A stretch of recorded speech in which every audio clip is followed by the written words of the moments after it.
we all fall down.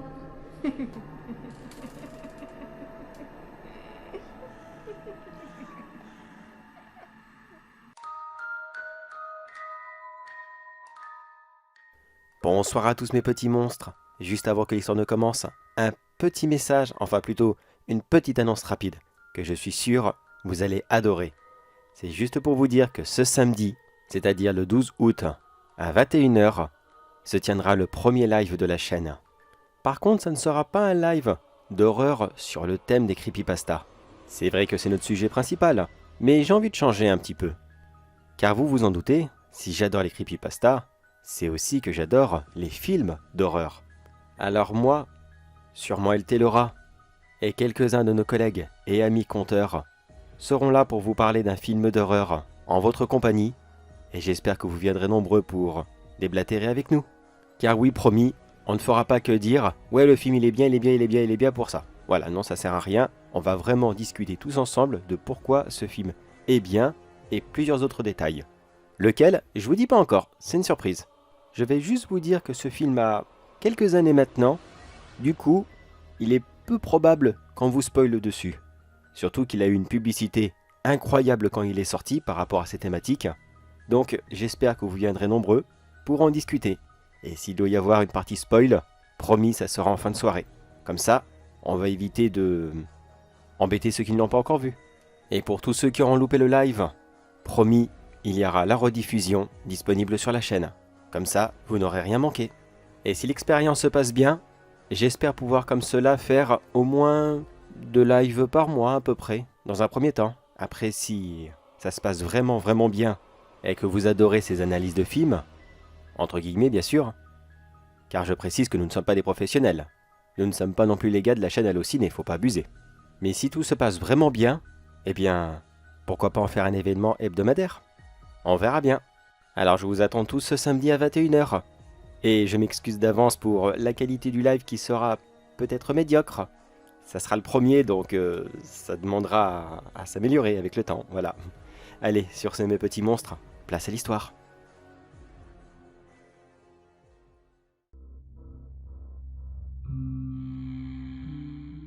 Vous connaissez tous l'histoire de Winnie l'ourson.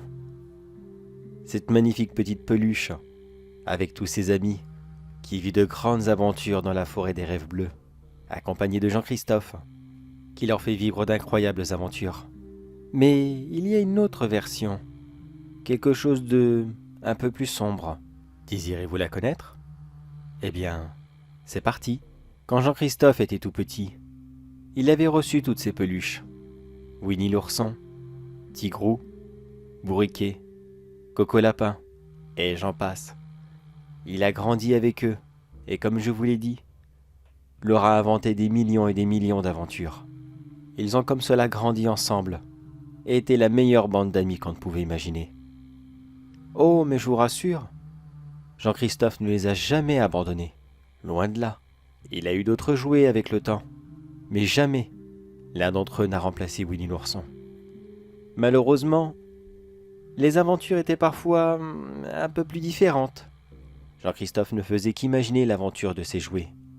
À ses yeux, c'étaient certes ses meilleurs amis, mais uniquement des jouets et des peluches. Toutes les aventures se passaient dans sa tête, ou alors dans ses rêves, mais nulle part ailleurs. Et puis avec le temps, et les nouveaux jouets, les jeux ont légèrement changé. Les thèmes sont devenus un petit peu plus matures. Winnie l'ourson était toujours le grand vainqueur. Personne ne l'avait jamais détrôné. Personne. Mais avouez que cela était quand même un peu bizarre. Imaginez ce mignon petit ourson passer d'une banale petite chasse au miel, comme il avait toujours l'habitude de le faire, à une enquête policière avec des action man et d'autres personnages. Ça, c'était au début de son adolescence. Des jouets plus basés sur l'action. Winnie l'ourson qui pilotait des motos, des vaisseaux spatials, pour combattre d'horribles extraterrestres, et ainsi sauver la forêt des rêves bleus d'une menace qui cette fois-ci était plus concrète qu'un banal Néphélan qui avait peur de Winnie l'ourson. En fin d'adolescence, Jean-Christophe se lança sur les jeux vidéo, et eux aussi étaient de plus en plus violents. Ne rentrons pas dans les clichés que les jeux vidéo rendent violents ou quoi que ce soit dans le genre. Loin de là. Pour Jean-Christophe et tous les autres enfants du monde, les jeux vidéo sont faits pour se défouler, pour faire ce qu'on ne fait pas dans la vie réelle. Mais lui qui achetait aussi les figurines de ces jeux vidéo, se permettait de jouer avec, derrière son écran, et avec Winnie l'ourson. Oui, Jean-Christophe a toujours gardé cette âme d'enfant, qu'importe son âge. S'il était seul, sans personne pour pouvoir le critiquer, il prenait quelque temps par-ci par-là, pour essayer de s'amuser avec ses jouets. Après tout, pourquoi se priver de quelque chose qu'on aime, qu'importe son âge, du moment que personne n'est là pour nous critiquer, pour nous juger, comme ils aiment bien le faire. Et grâce aux figurines pop, Jean-Christophe n'avait que l'embarras du choix. Pratiquement tous les personnages y étaient représentés, et il pouvait comme cela mélanger Winnie l'ourson à n'importe quel univers. Parfois, il sauvait la galaxie dans Mass Effect. Dans d'autres, il combattait avec Léon et Chris contre une armée de zombies dans Resident Evil.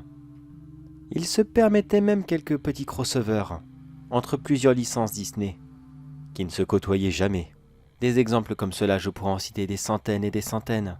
Mais malheureusement, le pauvre Winnie était très souvent embarqué dans des histoires qui n'étaient vraiment, mais vraiment pas son univers, et qui auraient dérangé certainement plusieurs personnes. Mais aux yeux de Jean-Christophe, il n'y avait aucun mal. Ce n'était qu'une peluche qu'il aimait plus que tout au monde, mais une simple peluche. Mais un soir, alors que Jean-Christophe avait eu une dure journée, il décida d'aller se coucher tôt. Pas le temps de jouer aux jeux vidéo, pas le temps de jouer avec Winnie, et ni même avec ses figurines. Le sommeil était beaucoup trop dur ce soir-là. Morphée avait eu le dernier mot, et il plongea dans un profond sommeil. Celui-ci commençait normalement, un petit rêve doux, qui n'avait fait que lui ressasser sa journée, revoyant quelques scènes qu'il aurait pu revoir, modifier, lui permettant peut-être, à l'avenir, d'apprendre de ses erreurs. Puis soudainement ce rêve devena plus concret, plus vivant. Dans celui-ci, au bout de quelques instants, il était redevenu un petit garçon. Il voyait devant lui tous ses anciens amis, Winnie l'ourson, Porcinet, Tigrou, Coco Lapin. Tout le monde était là. Il ne pouvait pas interagir avec eux. Il ne faisait que vivre des aventures. Ses aventures. Ce qu'il avait imaginé avec le temps. Il les regardait comme nous regardions les films et la série Winnie l'ourson quand nous étions jeunes. Il prit un très grand plaisir à les regarder. Il se dit, pour une fois, ce ne sont plus des peluches. Ils sont là, bien vivants. Ils sont comme je les avais imaginés. Les caractères, les voix, tout était exactement comme il les avait pensés. Il comprit rapidement qu'il était dans un rêve. Cela ne pouvait pas être réel. Mais si cela était réellement un rêve, alors il croisait les doigts et il supplia n'importe qui, même son propre cerveau, de ne pas le réveiller, de le laisser là, pendant des heures et des heures. Il voulait tout voir de ses personnages. Il voulait tout connaître de ses amis. Les seuls amis qu'il avait eus. Le pauvre Jean-Christophe n'avait pas eu une enfance facile. À part ses peluches, personne ne lui parlait. Étant fils unique, et surtout assez exilé dans la campagne, avec des parents très souvent absents, tout le monde le voyait comme le gars bizarre, celui qu'il ne faut pas parler à l'école, qu'il ne faut pas approcher, celui qui estime des jouets et des peluches au-dessus des autres. Alors si le paradis existait, il devait très certainement en avoir une vision, là tout de suite, et il ne pouvait que l'envier. Les premières heures de ce rêve étaient si magnifiques. Tout ce qu'il avait pensé, il ressassa tous ses vieux souvenirs, en espérant que ceci allait aider ce rêve à mieux se réaliser. Il reconnut chaque petit instant, chaque moment, chaque réplique. Tout ce qu'il avait pensé était là. 2 ou 3 fois, il se dit « Oh, c'est dommage, j'aurais préféré de ne pas savoir la fin. Mais tant pis, ce n'est pas grave. » Mais ça, c'était pour les premières heures, car plus le temps passait, et plus les aventures devenaient trop complexes pour un enfant. Ce qui était parfois de simples petites disputes entre amis, à propos d'un simple pot de miel, d'un jardin saccagé, ou d'autres bêtises dans le genre. Les disputes se voulaient plus sérieuses, plus longues. Les amitiés étaient presque à deux doigts de se détruire. Et c'est là que Jean-Christophe réalisa une chose. Oui, il avait fait vivre des aventures trop spéciales à ses amis. Beaucoup, beaucoup trop spéciales. Et il savait ce qui allait arriver. Là, il ne voulait pas continuer. Il fit tout pour se réveiller. Il se pinça, il se mordit les lèvres, les avant-bras, il sauta partout. Il courut, il hurla, mais rien n'y fit. Il était complètement bloqué. Alors il s'assit de nouveau, et il regarda tout cela passer. D'abord une enfance joyeuse, puis une mauvaise télé-réalité, inventée par un scénariste complètement bidon. Des aventures très loufoques, avec des personnages sortis de quasiment nulle part, qui n'avaient vraiment, mais vraiment rien à voir avec le reste du décor. Coco Lapin disparut, car sa peluche avait eu un accident quelques années auparavant.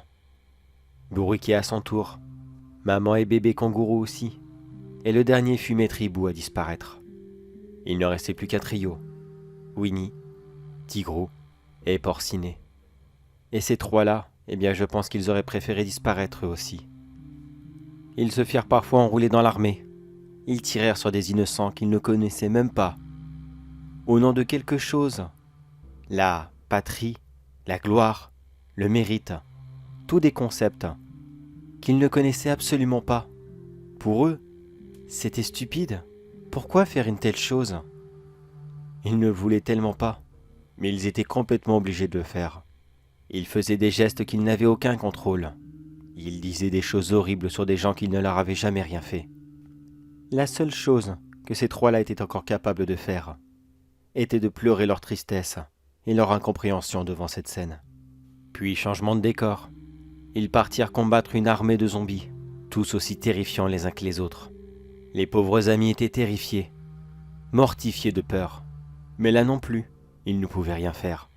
Ils tirèrent dans le tas, explosèrent des cervelles, éventrèrent des corps inanimés, afin de s'assurer qu'ils étaient bien morts. Et tout ça avec des petits personnages à grosse tête, qu'ils n'avaient jamais connus auparavant. Ils faisaient semblant de les connaître, comme s'ils avaient été amis depuis toujours. Et pourtant, ces petits bonshommes venaient juste d'apparaître, mais ils n'avaient aucun choix sur leurs actions. Aucun. Les scénarios s'enchaînèrent les uns après les autres, tous aussi horribles, aussi monstrueux, mélangeant films d'horreur, films d'action, de guerre extrêmement violente, et même par moments, passés sur quelques scènes un peu adultes que Jean-Christophe avait imaginées après avoir vu quelques sites sur Internet. Là aussi, le pauvre Winnie l'ourson ne pouvait strictement rien faire à part pleurer. Pleurer toutes les larmes de son corps, en espérant que ce cauchemar réveillé ne cesse un jour. Et quand tout fut enfin terminé, que ce rêve arriva, à la toute dernière aventure que Jean-Christophe avait imaginée pour ses amis. Ceux-ci retrouvèrent la liberté de leurs mouvements, et ils se dirigèrent lentement vers lui. Le pauvre Jean-Christophe, complètement détruit d'avoir assisté à tout cela, sans avoir imaginé une seule seconde durant toute son enfance que ce qu'il avait fait avait causé du mal à ses amis, un mal qui ne sera jamais oublié. Ses trois amis arrivèrent vers lui, et il lui dit « Alors, tu es content? Tu as vu ce que tu nous as fait? Ça fait des années qu'on endure ça. Pourquoi? Pourquoi tu as fait ça? On était amis pourtant. Qu'est-ce qu'on t'a fait pour subir de telles choses? Pourquoi ?» Sur ces dernières paroles, Jean-Christophe se réveilla, pensant d'abord qu'il avait fait un horrible rêve et qu'il était grand temps pour lui de prendre des vacances. Il vit les trois peluches de ses amis sur son lit, qui le regardaient de la même façon qu'il l'avait regardé dans son rêve, afin de lui demander pourquoi. Pourtant, ces peluches étaient rangées dans leur placard. Il ne les avait pas touchées depuis plus de 3 semaines. C'était impossible qu'elles soient là. Alors il comprit rapidement que non, ce n'était pas totalement un rêve, mais une autre vision des choses. Une vision d'une autre réalité. Une réalité qui avait fait souffrir tant et tant de monde. Mais surtout, les seuls amis qu'il avait. Afin d'oublier tout ça, Jean-Christophe prit quelques petits médicaments qui devaient l'aider à se nettoyer le cerveau, comme il aimait bien le dire aux autres. Mais plus le temps passait, et moins ils étaient efficaces. Alors il passa sur quelque chose de plus fort.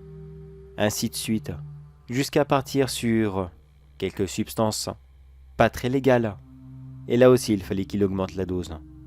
Tous les jours, il lui fallait quelque chose de plus en plus fort pour être sûr de ne pas revivre ce rêve. Il avait beaucoup trop peur de revoir quelque chose d'aussi horrible. Il fallait qu'il s'endorme d'une traite et qu'il passe une nuit sans rêve, comme ça nous arrive souvent. Mais malheureusement, l'inévitable se produit.